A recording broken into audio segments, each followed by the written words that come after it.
Olá, muito boa tarde. O compromisso com a missão encontrou no Concílio Vaticano II o novo dinamismo. As propostas desse acontecimento marcante para a Igreja e para o mundo há 50 anos serão apresentadas neste programa pelo Padre Tony Neves, provincial dos missionários espiritanos.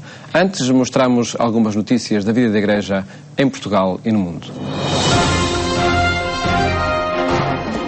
A Diocese do Algarve quer acolher os que escolhem a região para destino de férias e não esquece os que lá habitam todo o ano, sobretudo o número crescente de desempregados.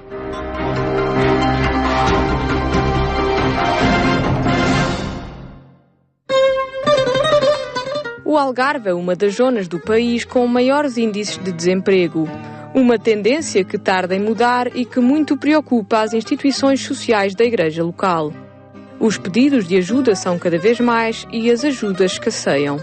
É algo que, como Diocese, nós não conseguimos inverter essa marcha, não nos compete a nós. Compete-nos apenas ir ao encontro daqueles que nos solicitam ajuda, nos solicitam apoio. Infelizmente, é sempre um apoio que não resolve o seu problema, não é? Mas, pelo menos, diminui o seu sofrimento.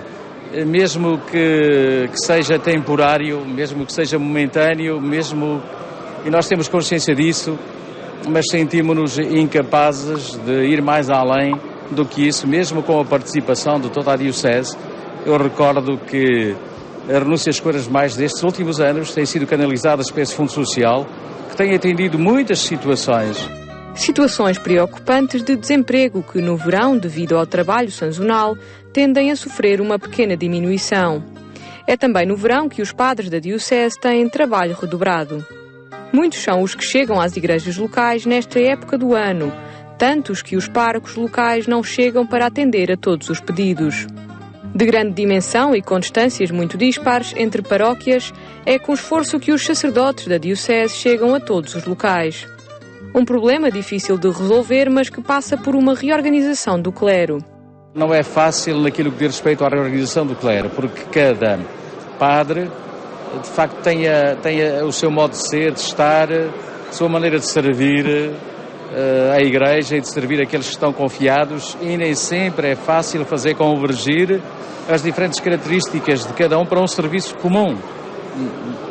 Também aí, a abertura de todos para aquilo que é possível, colaborarmos e procurarmos que a partir dessa colaboração respondamos melhor aos apelos que nos são feitos e com menos desgaste físico, não é? Porque não é fácil quem tem de andar de um lado para o outro, quem tem várias paróquias a seu cargo, não é fácil encontrar todas as forças físicas mesmo para corresponder àquilo que lhe é pedido, àquilo que lhe é exigido, aos desafios que se apresentam. Desafios não faltam à Diocese do Algarve. Como prioridades futuras estão a pastoral familiar e a pastoral social. Este ano da fé tínhamos como lema chamados à fé, em sintonia também com a mensagem de Fátima, ou com o programa pastoral da celebração do centenário de Fátima. Este ano que aí vem temos chamados ao amor, não é? Amor celebrado na comunidade, amor vivido em família, amor testemunhado e anunciado no mundo. E vamos dar particular prioridade nesta tríade, de maneira particular à família e também às respostas sociais. Também na cultura, a Diocese do Algarve marca presença até 15 de setembro com a exposição Creio, aberta ao público no Museu de Portimão.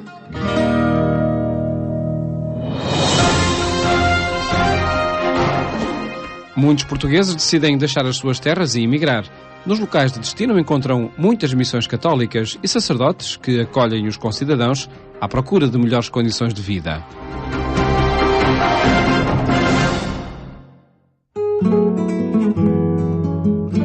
Desde décadas longínquas, de Portugal saíram muitos imigrantes para a França. Lá se constituíram comunidades com os que daqui partiam, como aquela onde trabalha o padre Anastácio Alves, numa paróquia em Paris. Somos padres para trabalhar onde é necessário, em vários serviços, em vários aspectos da missão pastoral e sem dúvida que os imigrantes, hoje em dia, é uma das áreas onde a Igreja tem necessariamente de estar atenta e de estar presente. E, portanto, enquanto experiência pastoral, humana e sacerdotal, está a ser uma boa experiência. Uma experiência diferente e enriquecedora da que se vive por estas paragens. onde os registros e hábitos transportam-se destas terras para outras mais longínquas. Temos a vantagem na paróquia onde eu estou, em Paris, da igreja ser praticamente só nossa, não é? E sermos de facto uma paróquia para os portugueses. Nós não somos uma comunidade numa paróquia francesa, somos uma paróquia portuguesa em Paris. Fazemos parte da Diocese de Paris, mas a igreja, os espaços, os serviços, as celebrações são todas e exclusivamente com os portugueses. E de certa maneira isso faz-nos sentir quase em casa. Naturalmente temos de saber um pouco de francês, porque devemos participar também das atividades, dos encontros, dos contactos com os colegas de língua francesa, mas a nível pastoral, basicamente, seguimos muito de perto a realidade portuguesa, e quer a nível da catequese, quer a nível das celebrações que se vão fazendo durante o ano. Numa altura em que era proibido emigrar, o padre Norberto Cortelinha, da Diocese de Vila Real, deu apoio a muitos imigrantes. Episódios que recorda. Às vezes as famílias não sabiam, porque foi naquela altura em que era proibido emigrar. Muito difícil, só quem tivesse passaporte, para arranjar passaportes era muito difícil, mas as necessidades eram grandes. É preciso vermos que, sobretudo a zona de Trás-os-Montes, depois outras zonas do país, as pessoas não tinham possibilidade, por exemplo, de mandar estudar um filho, famílias eram numerosas, e um ou outro era imigrante, e vinha de lá com algum dinheiro, portanto, era o chamariz para a imigração. Fez muitas missões itinerantes e parte da sua vida foi na ajuda aos imigrantes no continente europeu. A cidade de Grenoble era uma cidade velha. Quando foi criado, ou quando foi determinado que os Jogos Olímpicos se realizavam em Grenoble, foi um surto de imigrantes que só aqui da zona de Trás-os-Montes foram 7.000, isto contabilizados, homens, mulheres, que viviam no extremo. As missões católicas estão espalhadas por todos os continentes. Para muitos portugueses, são um importante fator de ligação à pátria, pela continuidade de tradições e costumes, mesmo em terras distantes.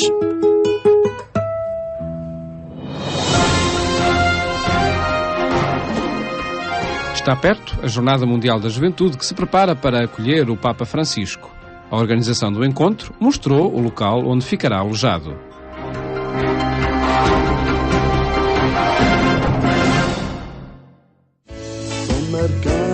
A residência Assunção, no Centro de Estudos do Sumaré, no Rio de Janeiro, ultima os preparativos para receber o Papa Francisco e a sua comitiva de 7 sacerdotes e 30 cardeais durante as Jornadas Mundiais da Juventude. A organização tinha reservada uma suíte com uma cama confortável, com escritório, uma grande mesa de trabalho de madeira, uma estante com livros e um pequeno frigorífico. Mas uma orientação dada pelo Vaticano em nome do Papa Francisco pediu um quarto igual ao dos restantes membros da comitiva, com uma mesa simples de escritório, um armário e um pequeno frigorífico. Nos últimos 3 meses, a residência Assunção, que recebeu o Papa João Paulo II em 1980 e em 1997, quando este visitou o Rio de Janeiro, foi restaurada mantendo um estilo clássico e simples com poucos elementos luxuosos. Construída na década de 50, a residência tem elementos artísticos valiosos e que marcam a história da Igreja Católica no Brasil, como por exemplo a porta de acesso da casa com cerca de 270 anos. O jardim interno do palácio também sofreu reformas para homenagear o Papa Francisco, numa referência aos exercícios espirituais de Santo Inácio de Loyola, fundador da Companhia de Jesus, onde as plantas contam a vida de Cristo. As 4 religiosas que trabalham no centro vão contar com a ajuda de mais 24 religiosas do Instituto Nossa Senhora do Bom Conselho e 20 funcionários para que nada falte durante o encontro marcado para os dias 23 a 28 de julho. E enquanto no Brasil está já tudo praticamente preparado para o início das Jornadas Mundiais da Juventude, este domingo no Ângelus, proferido em Castelo Gandolfo, o Papa Francisco lembrou a proximidade deste grande evento pelos jovens católicos e pediu orações para os que começam já esta semana esta peregrinação. Io partirò tra 8 giorni, ma molti giovani partiranno per il Brasile anche prima. Preghiamo allora per questo grande pellegrinaggio che comincia perché Nostra Signora di Aparecida, patrona del Brasile, guida i passi dei partecipanti e apra il loro cuore ad accogliere la missione che Cristo darà loro. A 28ª Jornada Mundial da Juventude vai decorrer entre 23 e 28 de julho na cidade brasileira do Rio de Janeiro e tem como lema "Ide e fazei discípulos de todos os povos", expressão baseada no Evangelho segundo São Mateus.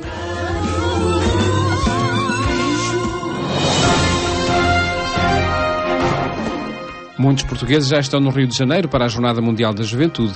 Outros preparam-se para partir. Neste programa, apresentamos as expectativas de jovens de Portugal.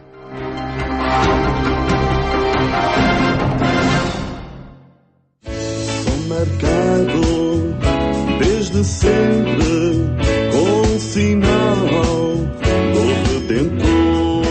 Vou às Jornadas Mundiais da Juventude no Rio de Janeiro pela primeira vez e, pelo que tenho visto na televisão nos últimos anos, é uma experiência muito forte.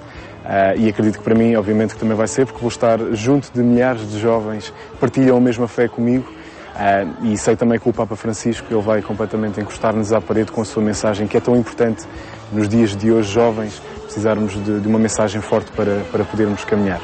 Eu vou às jornadas porque quero encontrar jovens católicos de todo o mundo e poder conhecer esta Igreja Universal que é tão grande e que vai estar muito para além das portas da minha igreja, da minha paróquia, conhecer esta Igreja Universal no século XXI com o Papa Francisco. Sejam missionários, nos convidar.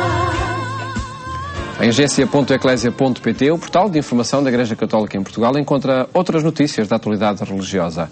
Agora, temas essenciais do Concílio Vaticano II nos 50 anos da sua realização.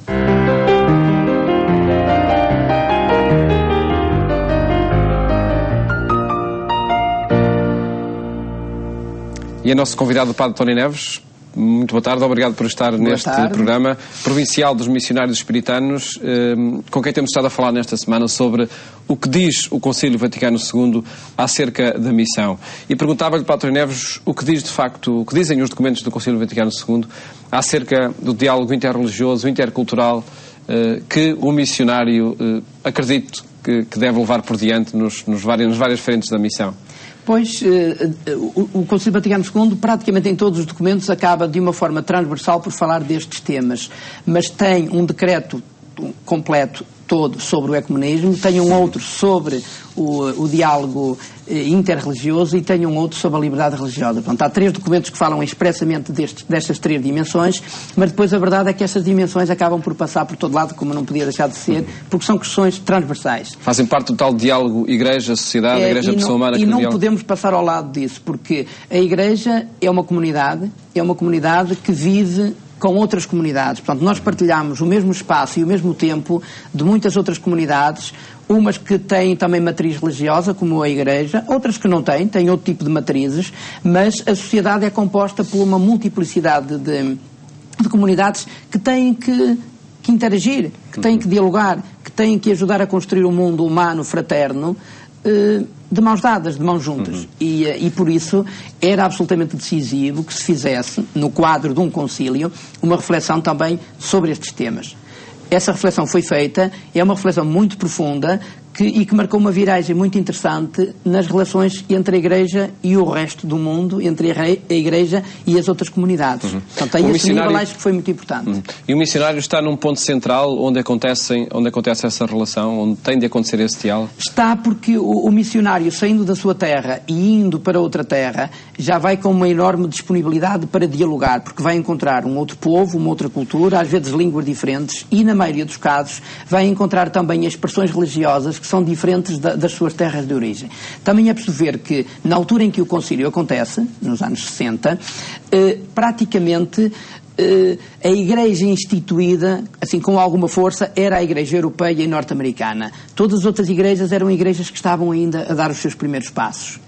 E por isso, estas questões de liberdade religiosa, de ecumenismo, de ecumenismo vivia-se muito na Europa, mas a questão da liberdade religiosa e do diálogo interreligioso colocava-se sobretudo fora de portas em relação à Europa e ao norte da América.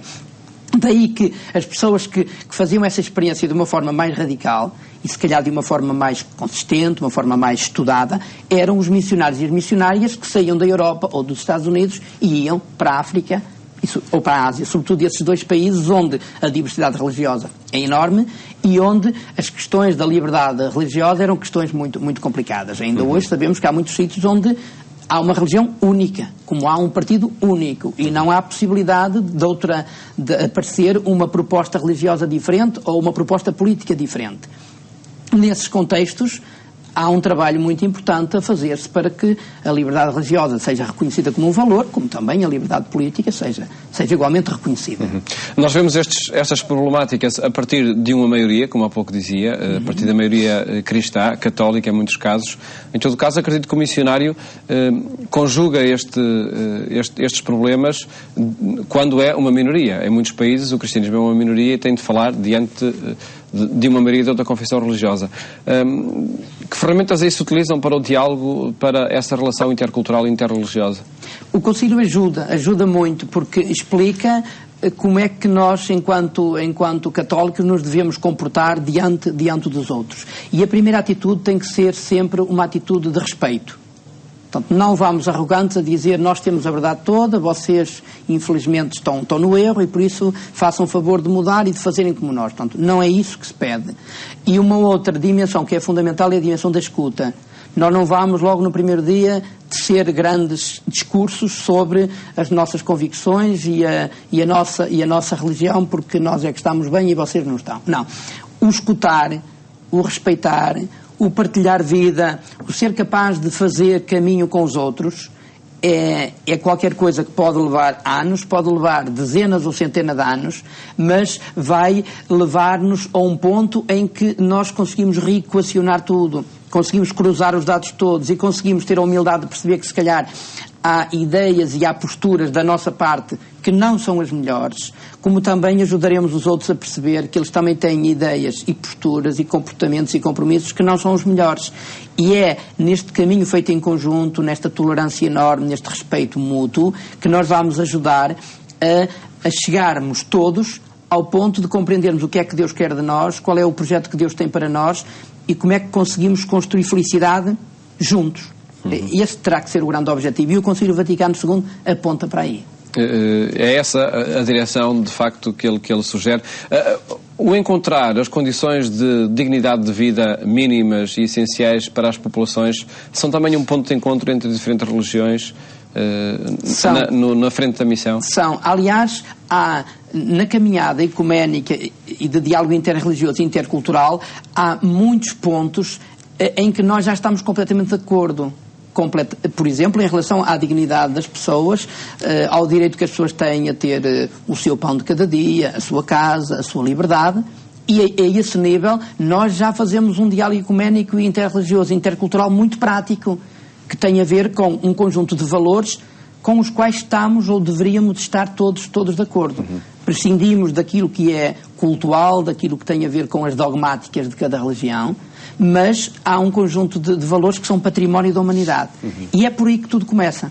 O diálogo tem que começar por aí. E nas frentes da missão, eu fiz essa experiência em Angola, é por aí. Nós quantas vezes não convocávamos, na Angola havia sobretudo católicos, protestantes, seguidores da religião tradicional, não havia muito muçulmanos, hindus, mas e havia protestantes de diferentes igrejas. Quantas vezes durante a Guerra Civil nós nos encontramos para lutarmos contra bombardeamentos indiscriminados, contra caça ao homem, contra, enfim, para ajudar a resolver o problema de fome que vitimava muita gente, para tentar encontrar solução para os feridos de guerra que estavam no hospital e ninguém tratava, etc, etc. Portanto, há qualquer coisa que tenha a ver com aquele sentido comum de humanidade que já nos une e que nos permite entrar em diálogo e já fazer muitas coisas em conjunto. Quando nós derrubamos uma série de muros, porque nos conhecemos, somos amigos, nos respeitamos, percebemos que todos somos pessoas de bem, então nós temos condições para ir um bocadinho mais longe e questionar as nossas próprias dogmáticas e confrontar-nos uns com os outros. E nesse confronto de muito respeito e de muita tolerância e também de muita convicção, cada um tem as suas convicções e vai certamente guardá-las e aprofundá-las, mas nesse aprofundamento todos nós vamos conseguir encontrar caminhos que nos permitem interagir mais e, quem sabe, um dia chegarmos a um acordo sobre qual é a vontade de Deus para nós. Em todo caso, aí os passos vão sendo mais lentos. Sim, porque depois entram questões mais institucionais, questões mais dogmáticas, e aí a gente deixa para as hierarquias esse trabalho. Mas o trabalho que se pode fazer nas bases, faça-se. E há muito trabalho que se pode fazer e que se está a fazer, felizmente. Uma referência muito breve a esse encontro com, por exemplo, religiões tradicionais, animistas até, em diferentes frentes da missão. Transformar essas convicções profundas nas culturas dos povos é um processo lento também. Quando é preciso transformar? Portanto, há coisas como, por exemplo, o sentido alargado de família, porque é tudo, as questões de religião tradicional, em geral, jogam muito na base do étnico. Portanto, o sentirmos que há um sentido de família alargada é positivo, embora depois é preciso estar os muros abaixo para que eu sinta que a família alargada que mora ao lado também possa fazer parte do meu mundo. Mas é positivo. O facto das pessoas se interessarem muito umas pelas outras, se preocuparem muito umas com as outras, o facto de tentarem organizar segundo determinados valores a sociedade, para que haja respeito, para que não se roube, para que não se mate, etc, etc. Então, são valores que a gente pode inclusivamente, nós, cristãos, católicos, europeus, podemos ganhar muito no encontro com essas realidades. Depois há questões mais ligadas à feitiçaria, ligadas a outro tipo de práticas que bom, na nossa perspectiva não são muito corretas, aí há que fazer um diálogo de aprofundamento para que as coisas possam ser ultrapassadas. Faz parte também da atividade do missionário. Faz parte. Padre Neves, muito obrigado por ter estado aqui uma vez mais a apresentar temas da missão no Concílio Vaticano II. Já amanhã estamos de volta com outras temáticas da atualidade religiosa. Votos-me ao fim de tarde. Até amanhã, se Deus quiser.